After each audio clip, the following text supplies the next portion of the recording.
Hi everyone, today we're going to talk about graphing linear functions.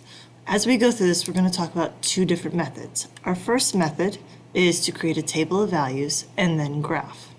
So when we want to create a table of values, first we're going to pick at least 5 random x values. Step 2 is to substitute each of your x values into the equation to come up with your y values.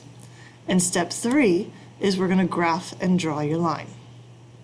When you do this, don't forget to extend the line all the way through the graph and put arrows at both ends. Alright, so here we have this linear equation that we want to graph. So we're going to just pick some values that we're going to end up substituting in for x. So I personally like just picking -2, -1, 0, 1, and 2. Those are the standard 5 numbers that I tend to pick. Every once in a while there might be some different ones that I pick, but those are the standard 5 that I like. So now I'm going to start with -2. I'm going to take that -2 and substitute it in for 5. So I end up with the math problem, y is equal to 5 times -2 plus 2. When we do the math, we end up with -8. Now I'm going to take -1, substitute it in for x. I end up with y equals 5 times -1 plus 2. We end up with -3 as an answer. Take my 0, substitute it in for x, 5 times 0 plus 2. We end up with 2 as an answer. Substitute the 1 in, and I end up with 5 times 1 plus 2, and 7 as an answer. And then last, I take the 2 and substitute that one in. 5 times 2 plus 2 is 12. Now I've got up to 5 ordered pairs that I can graph. So I'm going to start with 2, -8, or -2, -8. So I'm going to go left 2, down 8. Graph my point. -1, -3. -1, -3. 0, 2. So 0, 2. 1, 7,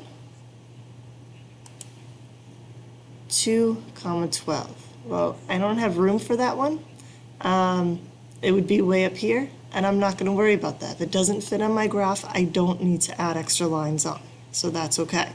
What matters is that I have at least 3 points to graph. Okay? So that's why I like to pick 5, because depending on my numbers, sometimes they won't all fit. So that picking 5 should give me a minimum of 3 to be able to graph. All right, next I'm going to graph my line.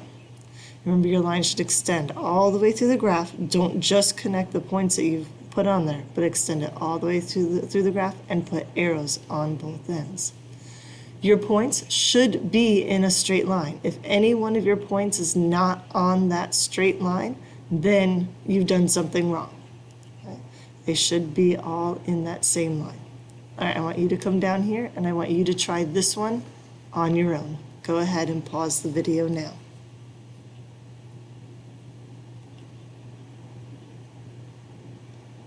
Okay, let's take a look at the next page. All right, let's graph this equation. It's another one, slightly different one. So again, I'm going to pick my x values that I like to use. So -2, -1, 0, 1, and 2. Now this time you're going to notice I don't have any x in my equation. There's nowhere to substitute in an x value. It just says that y equals 8. So in this case, no matter what my x is, my y will always equal 8.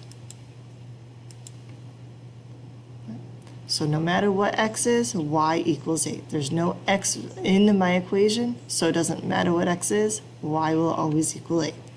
All right, we can graph those. So I've got -2, 8. I've got -1, 8. I have 0, 8, 1, 8, oops, and 2, 8. Look at that. It formed what we call a horizontal line. Draw my line through it. I have a nice straight horizontal line. All right, I want you to try this one on your own. Now be careful with this one because it is a fraction. So when you pick x values to use, pick x values or pick numbers that can be divided by 4. So you'll take that number, divide it by 4, then multiply by 3, or negative 3. So pick x values that can be divided by 4. 0 is always a good one because anything times 0 is 0. All right, so go ahead and try this one on your own.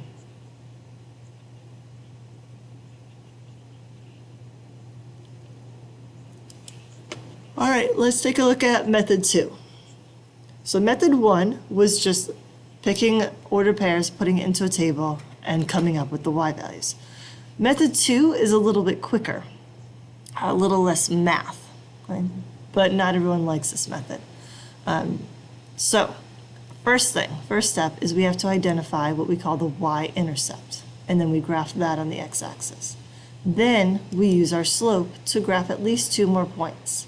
So we've already talked about that we talked about the slope already, but we haven't really made much mention of a y-intercept. Your y-intercept is the point where your line crosses the y-axis. So then we graph the equation using the y-intercept and the slope. We call this using slope-intercept form. Y equals mx plus b. M is your slope, b is your y-intercept. So we're going to come down here and let's take a look at y equals 3x. I'm going to put that y equals mx plus b over the top just so I can line things up. So first I'm looking for b. So my b, well, that's right here. There's no number that lines up with b. That means there's no y-intercept. It's 0. So I'm going to go to my y-axis, and at 0, right there, I'm going to put a point. Now I'm done with my y-intercept. I don't need that anymore. Now let's take a look at our slope. So my slope is at 3. So my slope is 3. But when we graph slope, remember slope is rise over run. Right? So we have to rise and then run. So I need it to be a fraction. So I can turn 3 into a fraction by putting it over 1. It's positive. So when it's positive, I'm going to run up. I'm going to rise up. Oops, let's make that an arrow. Try that again. So when it's positive, I'm going to rise up and then run to the right. So the sign is going to tell me if I'm either rising up or rising down, and then I'm always going to run to the right. If it's negative, I rise down, run right. If it's positive, I rise up, run right. All right, so it was positive, so I'm going to rise up 3, 1, 2, 3, run 1 to the right. Rise up 1, 2, 3, run 1 to the right. Rise up 1, 2, 3, run 1 to the right. Okay. Now, you need a minimum of 3 points to graph a line. I personally prefer to have as many points as I possibly can. And what we're going to notice here is I've got half of a line. I went up and to the right each time. But I want the other half of my line. How can I get down to here? If I were to follow this, it's going to come down here. Well, the other way I can go when I have a positive slope is I can do the opposite. I can rise down, which is a negative move, but to balance that out and keep it positive, I have to do another negative move, and I can run left. I do just the opposite of what I did here. So 2 negative moves will actually equal a positive.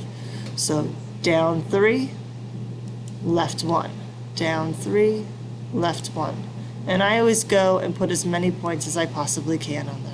I like my lines to be as accurate as possible. All right, once I've graphed all my points, I did my y-intercept, and then I used my slope to get to each of the next points. I now graph my line, and then we're done. So that's method 2. So whether you make a table of values and then graph points, or you use your y-intercept and your slope to graph your points, either way you're going to get the same answer. Now, I want you to come over here. You've got 2 more problems to try on your own. And then and you can do either method. You can make a table of values, or you can try your slope and y-intercept. Okay. So this is the end of the video. Please make sure you complete all the try on your owns. There's only 3 before next class. I will see you then.